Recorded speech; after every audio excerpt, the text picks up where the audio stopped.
रामायण।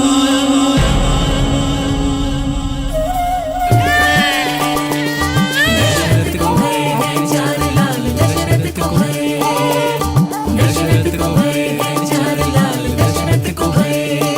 उड़े रे गुलाल, उड़े रे गुलाल, दशरथ को भय है चार लाल, दशरथ को भय, दशरथ को भय है चार लाल, दशरथ को भय।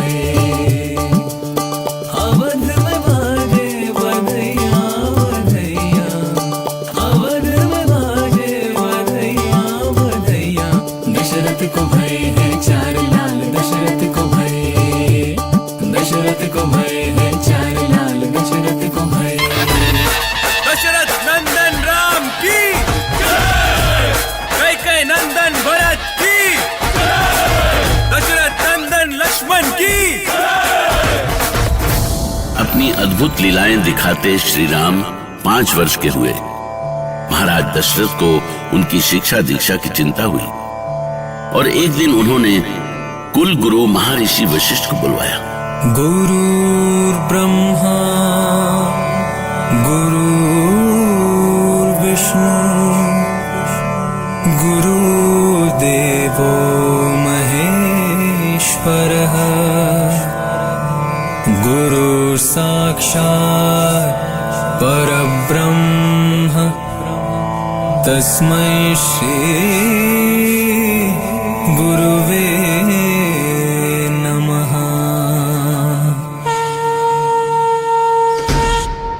प्रणाम गुरुदेव। जय हो जय हो, तुम सबों की जय हो। अब हम कल से तुम चारों को शिक्षा देना आरंभ करेंगे। अवश्य गुरुदेव। और तब अपने आश्रम में गुरु वशिष्ठ ने चारों बालकों को शिक्षा देनी आरंभ की। चारों बालक एक से बढ़कर एक थे, पर उनमें राम सबसे अनोखे थे, सबसे अलग। खड्ग चलाए बाण चढ़ाए और करे गुरुवंदन, धर्म युद्ध ज्ञान सब पाए,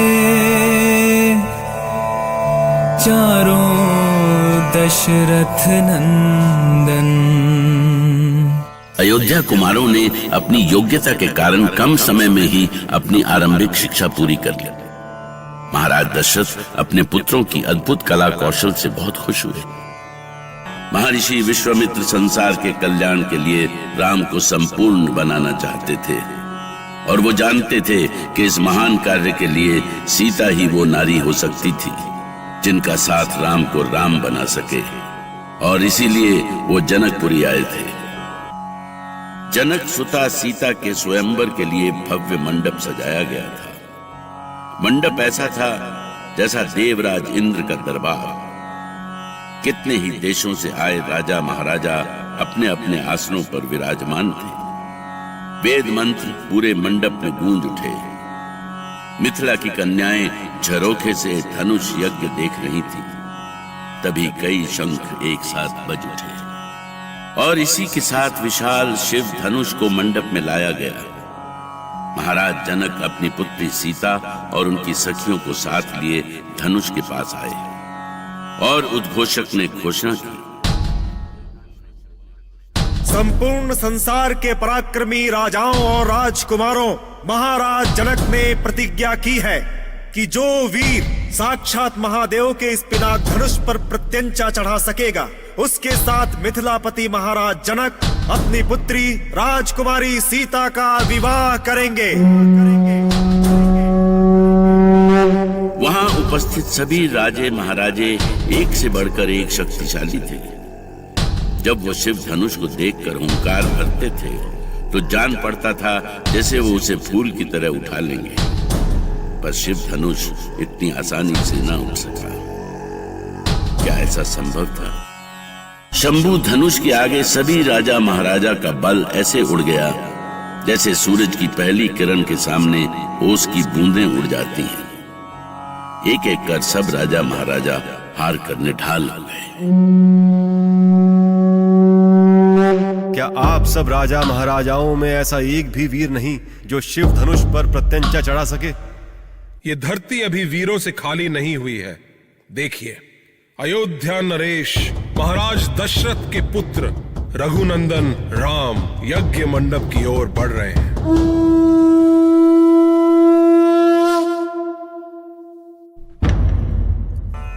तभै सिया मनवा कुलानी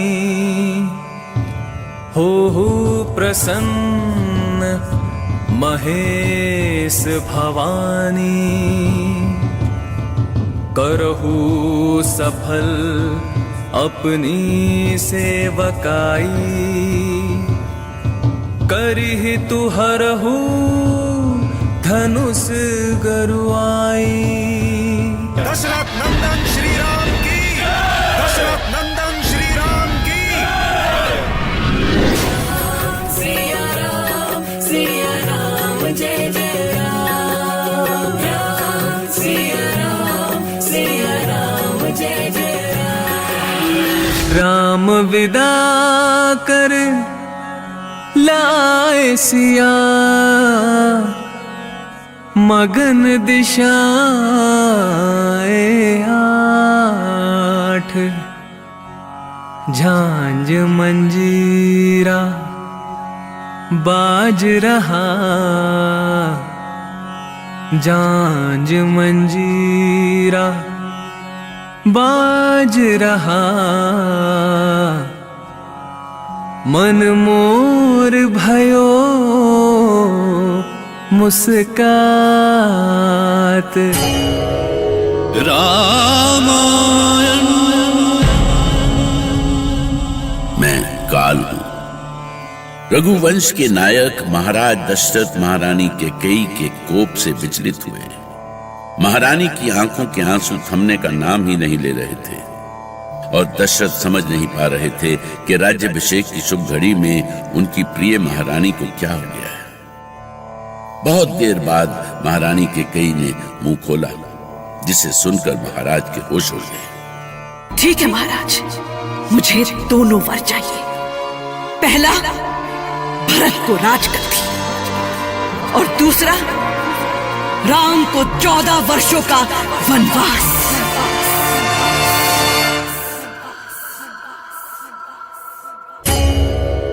श्री राम को वन जाने का आदेश देकर कैकेयी ने अयोध्या में हाहाकार मचा दिया था। किसी को अपने कानों पर विश्वास ही नहीं हो रहा था कि कोई राम के साथ भी ऐसा कर सकता था। विदा की घड़ियां जैसे जैसे पास आ रही थीं, अयोध्या आंसुओं के सागर में डूबती जा रही थी।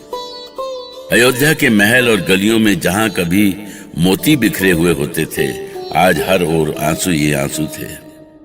बड़ा मार्मिक दृश्य था। रघुकुल रीत सदा चली आई, प्राण जाई पर वचन न जाई। जो भी कही राजा दशरथ ने, जो भी कही राजा दशरथ ने, प्राण गए पर वचन निभाए। राम लक्ष्मण गोदावरी तट के समीप पर्णकुटी डालकर वहां निवास करने लगे। राम रमेति रमेति रमे, रामे मनोरमे।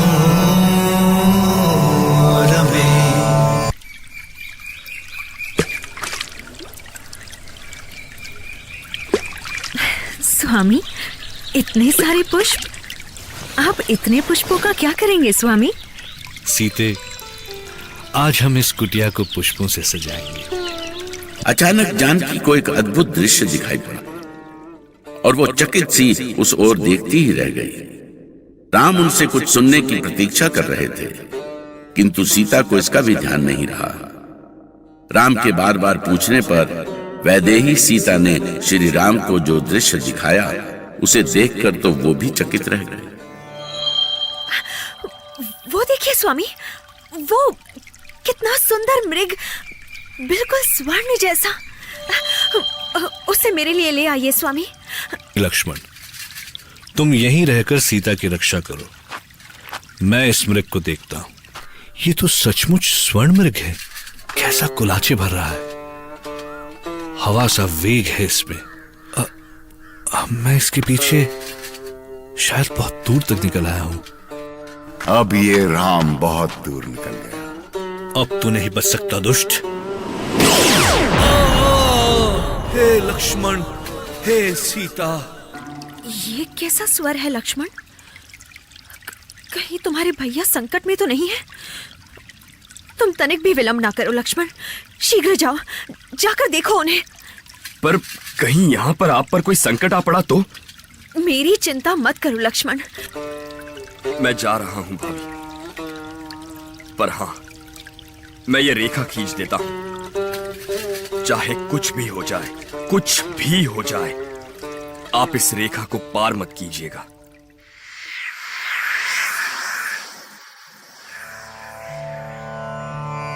मरम बचन जब सीता बोला, हरि प्रेरित लक्ष्मण मन डोला। बन दिसी देव सौंपी सब कहू, चले जहां रावण ससी रहो।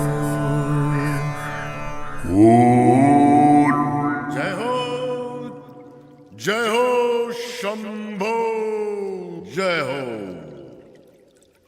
इस समय ये महात्मा कौन है? अवश्य ही ये कोई सिद्ध योगी है। जय भोलेनाथ, जय जय शंभो। देवी भिक्षा दो देवी। पधारिए, पधारिए महात्मा। हम योगी हैं, किसी कुटी में हमारा प्रवेश वर्जित है। कुटी से बाहर आकर भिक्षा दो देवी। जय भोलेनाथ। योगीराज, मैं इस सीमा रेखा से बंधी हूँ, मैं इसे पार नहीं कर सकती। आप यहाँ तक आने का कष्ट करें। असंभव देवी, असंभव। मैं बंधी हुई भिक्षा स्वीकार नहीं करता।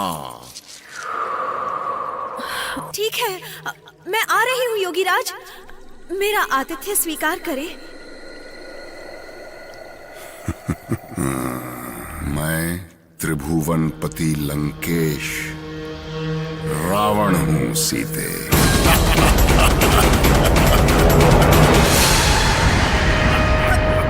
मैं तुझे लंका ले जाना चाहता हूँ। चलो। नहीं, नहीं, छोड़ दो मुझे। नरक।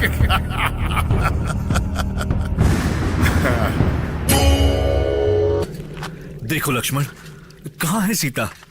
तुम उन्हें कहाँ छोड़ गए थे? वो तो कहीं नहीं दिखाई दे रही भैया। हाँ? उन वृक्षों और लताओं में जाकर देखो। हाँ। लक्ष्मण की स्थिति भी अजीब हो गई थी।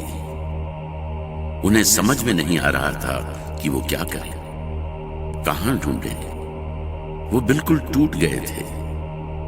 राम तो बस जड़ चेतन जो भी मार्ग में दिखता उसी से सीता का पता पूछते फिरते। वो पशुओं, पक्षियों, वृक्षों और लताओं से सीता का पता पूछने लगे थे। देवी सीता की खोज करते हुए श्री राम और लक्ष्मण कबंध के बताए रास्ते पर ऋष्यमुख पर्वत की ओर बढ़ रहे थे। उनके सामने लक्ष्य स्पष्ट था, पर इसके साथ श्री राम के बहुत से सामाजिक दायित्व भी थे। इसी क्रम में वे शबरी के आश्रम में भी पहुंचे, जहां शबरी उन्हीं की प्रतीक्षा में अपना जीवन बिता रही थी। सबरी देखी राम गृह आए, मुनि के वचन समझिए भाई, सरसिज लोचन बाहु विशाला, जाता मुकुट सिर उर्बन माला, श्याम गौर सुंदर दो भाई, सबरी परी चरण लिपटाई। श्री राम और लक्ष्मण के लाख मना करने के बाद भी भीलनी शबरी ने राम और लक्ष्मण का उचित सत्कार किया। अपनी मृत्यु के पूर्व महर्षि मतंग ने शबरी को श्री राम के आने का साफ संकेत दिया था, और आज जब वो शुभ दिन आया तो शबरी सेवा का कोई अवसर खोना नहीं चाहती थी। ये लीजिए प्रभु, ये फल ग्रहण कीजिए। भैया, ये क्या? आप इन फलों को खाएंगे? इन्होंने एक एक फल चक्कर जूठे किए हैं। ये फल नहीं है लक्ष्मण, माता का प्रेम है। इन फलों का अपमान माता के प्रेम का अपमान है। झूठा करके इन्होंने इन फलों को प्रभु का प्रसाद बना दिया है। कंदमूल फल सुरस अति, दिए राम कहूँ आनी, प्रेम सहित प्रभु खाए, बारंबार बखानी। माता, ऐसे मीठे फल तो मैंने सारे जीवन में नहीं खाए।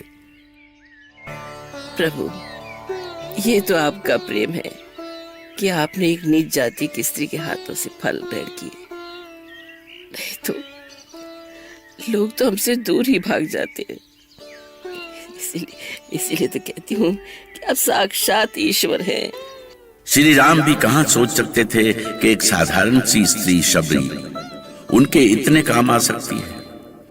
प्रभु की लीला अनंत है। जो प्रभु स्वयं सारे संसार को मार्ग दिखाते हैं, उन्हें शबरी ने मार्ग दिखाया। श्री राम और लक्ष्मण को ऋष्यमुख पर्वत की ओर आते देखकर सुग्रीव कितने आशंकित हो उठे थे। महाबली हनुमान तो लगता था कि सब कुछ जानते थे कि क्या होने वाला है। राम और हनुमान एक दूसरे को देखकर देखते ही रह गए। ऐसा लगा जैसे दोनों एक दूसरे को पहचानते हो, लेकिन वो याद नहीं कर पा रहे थे कि वो आज से पहले कहां मिले हैं। इसलिए कुछ देर तक दोनों एक दूसरे को पहचानने का प्रयास करते रहे, और फिर हनुमान ने अपने प्रभु श्री राम को पहचान ही लिया। तब रघुपति उठाई उर लावा, निज लोचन जल सींच जुड़ावा। यही विधि सकल कथा सुनाई, लिए दुआ जानी पीठी चढ़ाई। सुग्रीव के निर्देश पर देवी सीता की खोज में चारों दिशाओं में सैनिक भेजे गए। दक्षिण दिशा में अंगद के नेतृत्व में हनुमान जैसे वीर गए। संपाति ने बताया कि देवी सीता को रावण ने अशोक वाटिका में छिपा रखा है, लेकिन संकट ये था कि ये 100 योजन समुद्र को पार कौन करे और कैसे। इस 100 योजन समुद्र को केवल और केवल महावीर हनुमान ही पार कर सकते हैं। अंगद, जामवंत और नल के इस प्रकार स्मरण दिलाने पर पवन पुत्र महावीर को उनका बल स्मरण हो आया। जय हनुमान ज्ञान गुण सागर जय कपीश तिहु लोक उजागर महावीर विक्रम बजरंगी कुमति निवारी सुमति के संगी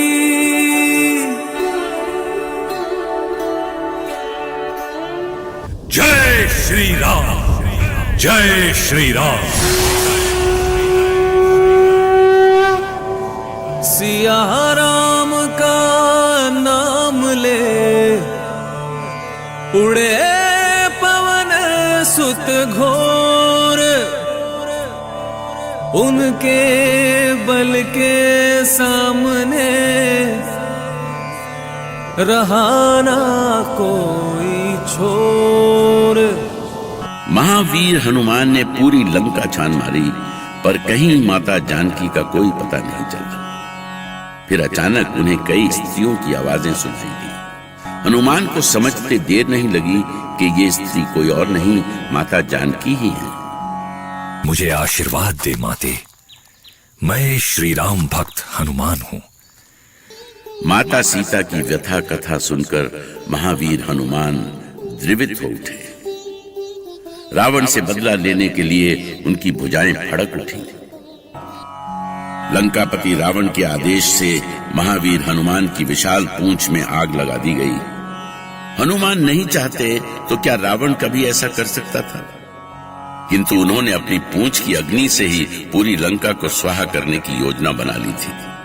अग्नि की ज्वाला यहाँ तक पहुँच गई है। पूरी लंका जलकर राख होती जा रही थी। सारी नगरी में केवल विभीषण का ही महल ऐसा था जो इस भीषण अग्नि से बचा हुआ था। लंका को भस्म करने के बाद महाबली हनुमान ने समुद्र में छलांग लगाकर अपनी पूंछ की अग्नि बुझाई। चलत मोही चूड़ामणि दीन्ही रघुपति हृदय लाई सोलेन्ही नाथ युगल लोचन भरी बारी बचन कहे कछु जनक कुमारी।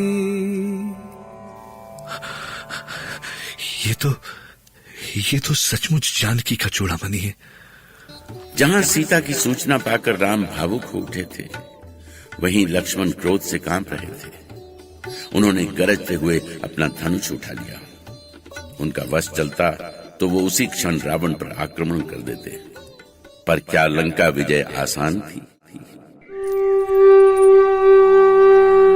शीघ्र ही श्री राम ने वानरों की भारी सेना जुटा ली। सेना इतनी विशाल हो चुकी थी कि उनकी ओर छोर का पता नहीं चल रहा था।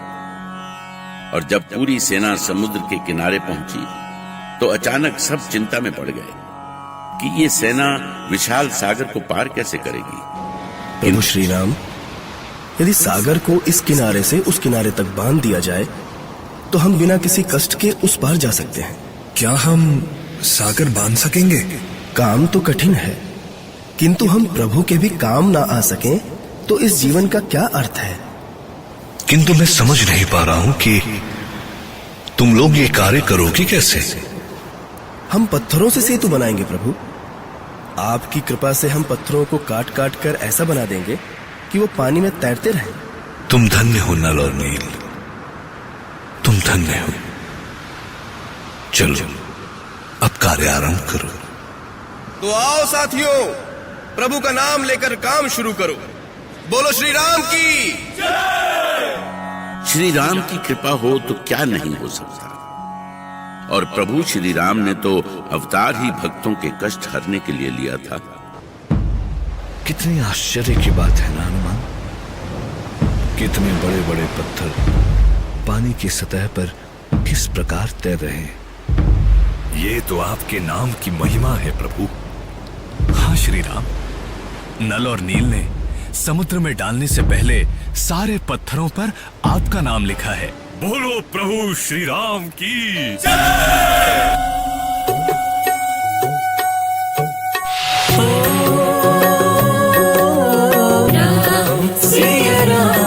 सिया राम जय जय राम राम सिया राम जय जय राम राम सिया राम जय जय राम राम सिया राम जय जय राम।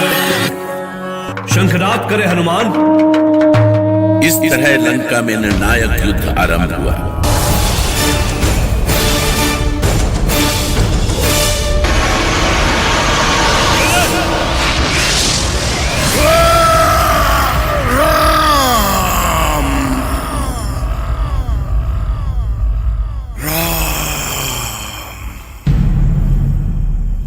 लंकापति रावण मारा गया। प्रभु श्री राम की